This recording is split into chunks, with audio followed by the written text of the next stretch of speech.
नमस्कार। नवरात्रि का त्यौहार जब भी आता है हजारों तरह की खुशियाँ लेकर आता है और इस बार का नवरात्रि भी वैसे ही सभी लोगों के लिए खुशी और उमंग लेके आए। कई जगहों पे नवरात्रि के अवसर पर नाटक का मंचन भी किया जाता है, तो कई जगहों पे भजन कीर्तन का व्यवस्था किया जाता है। ऐसे कई गांव आज भी है जो अपनी परंपराओं के जड़ों से जुड़े हुए हैं। उन्हीं में से एक गांव है अथमलगोला प्रखंड के करजान में 1956 से लगातार आज तक नाट्य प्रस्तुति हो रही है। यह अनवरत प्रयास जारी है और अनवरत वहाँ नाट्य कला परिषद जो है आदर्श नाट्य कला परिषद करजान के द्वारा लगातार नाटकों का मंचन किया जा रहा है। यह नाटकें सामाजिक, धार्मिक और ऐतिहासिक होती है। इन नाटकों के माध्यम से समाज को कुछ संदेश और मनोरंजन दोनों दिया जाता है। वहाँ के लोगों का कहना है कि यह नाटक उनके लिए एक मनोरंजन के साथ साथ ग्रामीण परिवेश में भाईचारे और सौहार्द बढ़ाने का भी कार्य करता है। वहाँ के एक पुराने रंगकर्मी, डायरेक्टर और बुद्धिजीवी व्यक्ति B.O. साहब, जो अभी वर्तमान में मुख्य प्रतिनिधि भी हैं, उनका कहना है कि वो भी लगातार 30-32 वर्षों से नाटक में सक्रिय रूप से भाग लेते रहे। चूँकि वो सर्विस में रहे हैं तो कुछ व्यस्तता उनकी रही, लेकिन फिर भी जब भी टाइम मिला उन्होंने लगातार नाट्य मंडलियों के साथ नाटक का मंचन किया।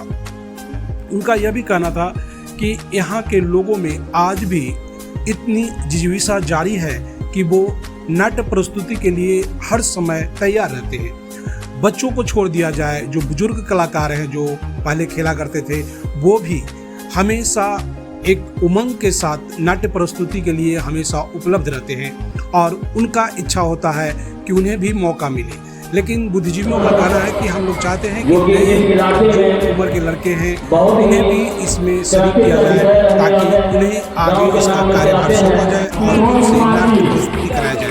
B.O. साहब से इस संबंध में हमारी बात हुई और उन्होंने बताया कि किस तरह से लगातार यह संस्था जो है अपनी जड़ों को मजबूत करता जा रहा है, लोगों के बीच में सौहार्द। और इस मौके पर वर्तमान मुखिया आरती कुमारी ने फीता काटकर मंच का उद्घाटन किया और संस्था के सभी वरिष्ठ और कलाकारों को सम्मानित किया।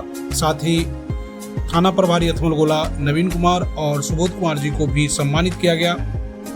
कई रंगकर्मियों को भी इस अवसर पर सम्मानित किया गया। साथ ही पुराने सचिव, अध्यक्ष, डायरेक्टर को भी सम्मानित किया गया। इसके साथ ही उनको जो कलाकार लगातार जो 4 दिन मंचन हुआ उसमें अच्छे बेहतरीन प्रयास करने वाले को पारितोषिक भी दी गई है। अंग वस्त्र के साथ उन्हें इनाम भी दिया गया है और यह सिलसिला लगातार कई वर्षों से चल रहा है और इस बार भी उस परंपरा को निभाया गया है।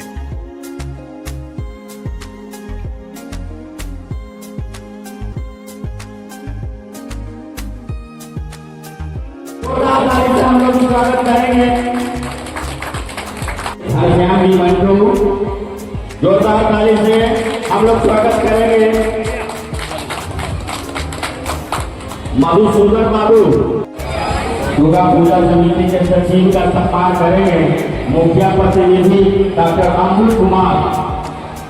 जोरदार ताली से हम लोग स्वागत करेंगे। देखिए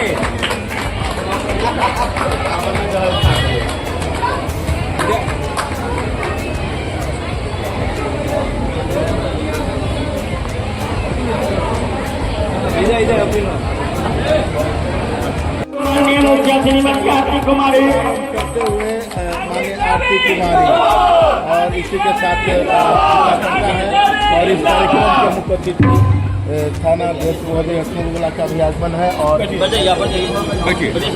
से आए हुए तमाम अतिथि अपना स्थान ग्रहण करेंगे।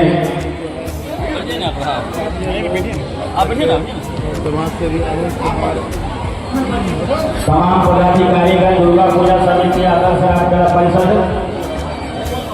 साथ ही मुखिया जी के साथ आए हुए अतिथियों से निवेदन है कि अपना स्थान ग्रहण करेंगे। सबसे पहले मैं निर्देशक महोदय सचिव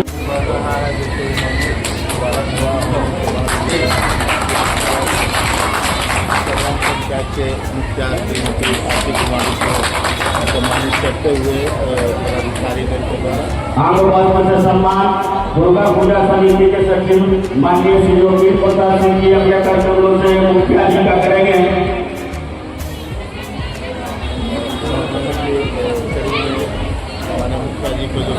सभी पदाधिकारीगण कलाकारगण माल्यार्पण से भी स्वागत करने का काम जारी रखेंगे। चादर से सम्मान करते हुए समिति के सचिव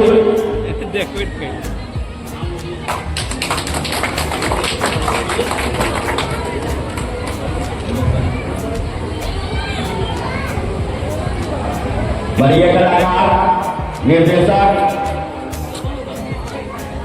अजय कुमार जी, सोहम जी, हरिमोहन सिंह जी, उपेंद्र जी माल्यार्पण का स्वागत करते हुए उधर से दीजिए ना, उधर से।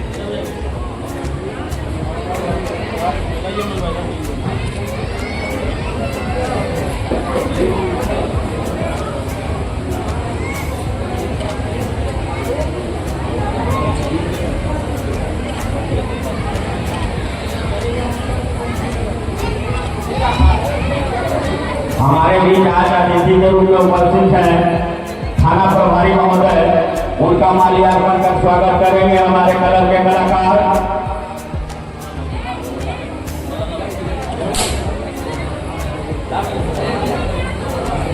देखिए इधर देखिए, इधर देखिए, इधर देखिए।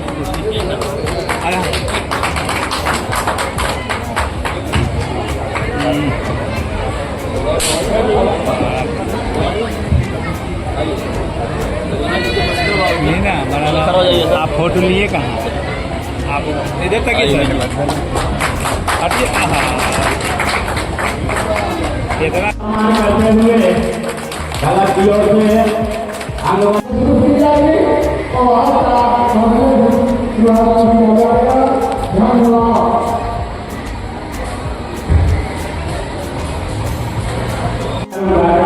अपने पारंपरिक अंदाज में प्रकार झांकी, उसके बाद नाटक का प्रदर्शन।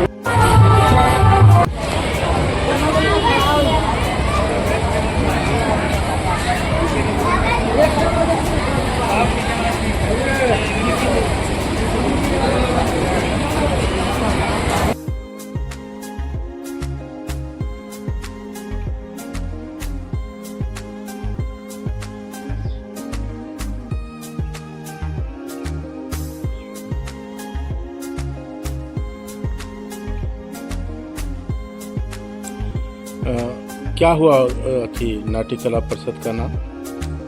आदर्श नाट्य कला परिषद करजान।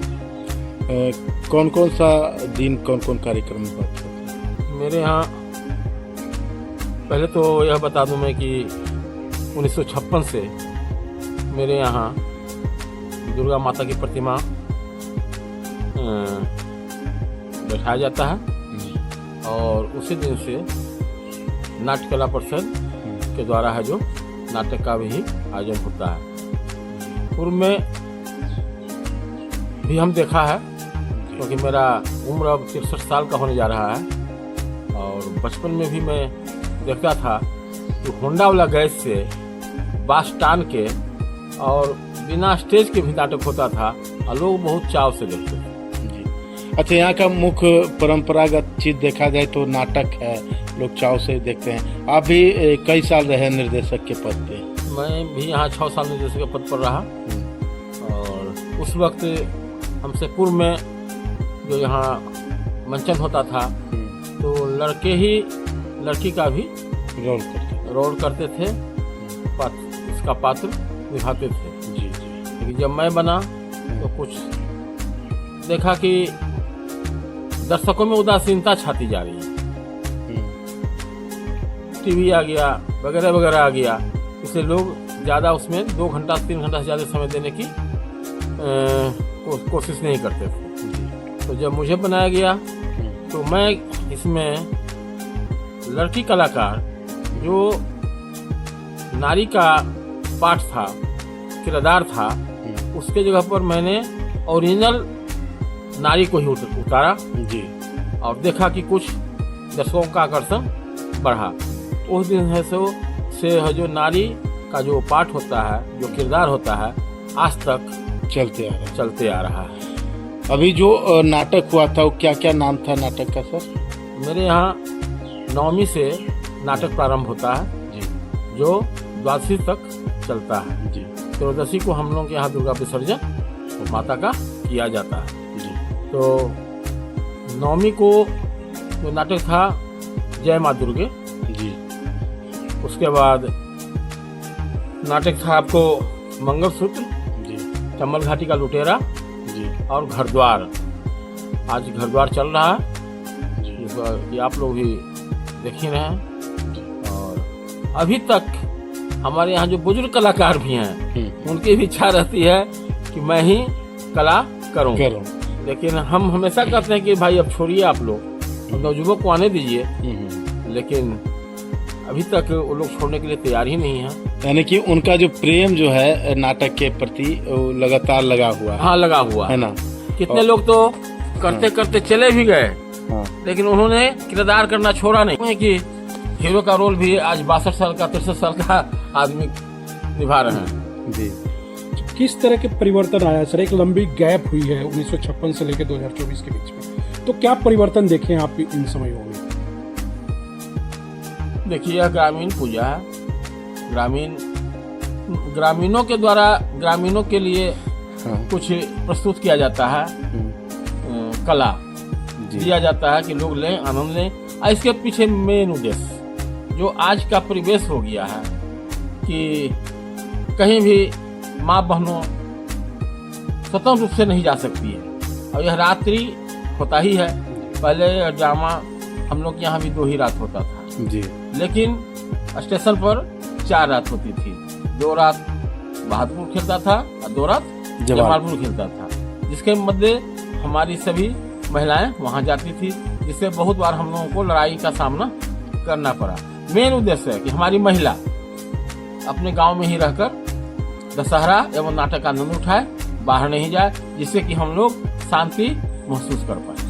मनोरंजन की जो सुविधा है वो गांव में ही उपलब्ध है। इसी परिप्रेक्ष्य में 2 दिन से हम लोग भी आज लगभग 15 वर्षों से 4 दिन करा रहे हैं। इसमें मुख्य जो संस्थापक थे वो किन तरह के व्यक्ति थे और किनका नाम आप लेना चाहेंगे कि शुरुआती दौर में उनका बड़ा प्रयास रहा होगा इसके लिए? इसमें उस वक्त तो 1956 से यह प्रारंभ है जी, और 1958 में हमारा जन्म ही हुआ है। लेकिन जो सुनने सुनाने में आता है उसके अनुसार हमारे यहाँ एक अमका मास्टर साहब थे, एक लाला मास्टर साहब थे, सब शिक्षित थे। इन्हीं लोगों के द्वारा मूर्ति का है जो प्रतिस्थापन किया गया। लेकिन और लोग भी धीरे धीरे आते गए और लोग इससे जुड़ते गए, और बहुत सा नाम है, कितना का नाम मैं कहूँ। लेकिन ग्रामीणों का जो उन लोगों का विशेष योगदान था, प्रारंभ उन्हीं के द्वारा किया गया था। पहले तो जिंदरा होता था इस सब खेत में, मानो सबको काटा जाता था, जोतवाया जाता था, और खेते में है जो टेंट पेंट गाड़ के, उस वक्त होंडा वाला गैस होता था जो नीचे जमीन में गाड़ कर ऐसे दिया जाता था हवा, वही 3-4 लाइट डाल के। उस वक्त तो मैक की भी आविष्कार नहीं था। अच्छा, मैक भी नहीं था। बिना मैक के पेक्टोमैक्स के रोशनी में मंचन होता था नाटक। क्या संदेश देना चाहेंगे सर उन कलाकारों के लिए जो कलाकारी करना चाहते हैं या जो कर रहे हैं, उनको क्या मैसेज देना चाहेंगे? मैसेज तो यही है कि जो उनके अंदर प्रतिभा है, और नाटक प्रायः देख रहे होंगे कि लुप्त होते जा रहा है समाज जी। ऑर्केस्ट्रा ले आता है लोग, जागरण ले आता है लोग, लेकिन ग्रामीण अपनी क्षमता में जो उनके अंदर क्या कहा जाए, कला दिखाने का जज्बा है ना, अच्छा लगता है। और एक ये पुरानी परिपाटी है जो चल रहा है, और मेरा संदेश है कि ये लोग इसी उत्साह पूर्वक हम लोग रहें या न रहें, जब तक यह पृथ्वी रहे और जब तक मेरा यह आदर्श नाट्य कला परिषद कल्याण रहे, इस नाटक का मंचन यहाँ होता रहे।